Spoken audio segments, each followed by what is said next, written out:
어떤 변화를 고민하고 계신지, 그리고 언제까지 이 시리즈를 하고 싶은지 의견 듣고 싶습니다. This question is for Tom and also for Christopher. This is the 6th installment in the Mission Impossible series, and I'd like to ask you, for each installment, what do you try to do freshly or newly?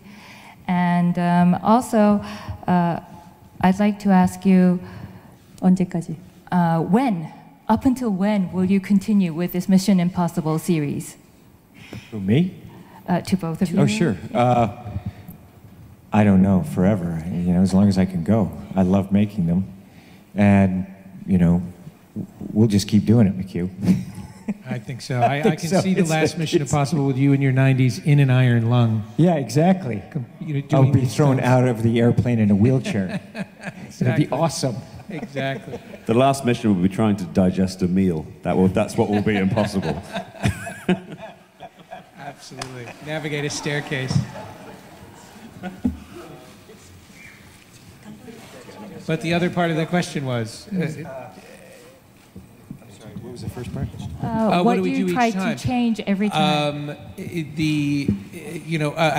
Having worked on 2 of these, really 2.5, and I had the privilege of being on the set for Ghost Protocol and watching Brad Bird go through this process. He's being humble. He wrote Ghost Protocol. He was uncredited.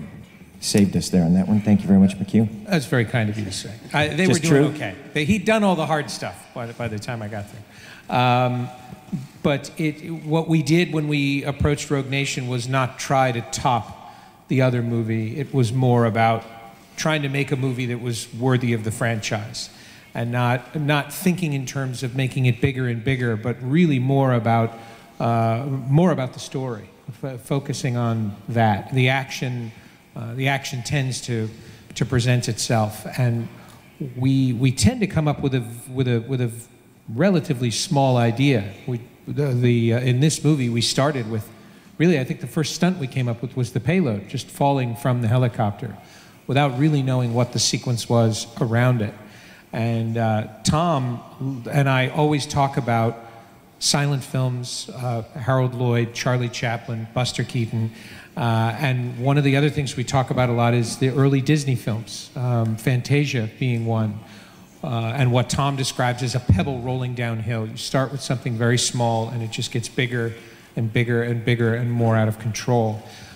All of that comes down to the character and the way Ethan interacts with those sequences. If there's any rule of Mission Impossible, it's that Ethan doesn't want to do the things that he's doing. And that's where a lot of the humor and the character comes from, is the fact that he's not a daredevil, he's not a superhero. And that's what I think makes him the hero that he is he does these things despite wanting to do them.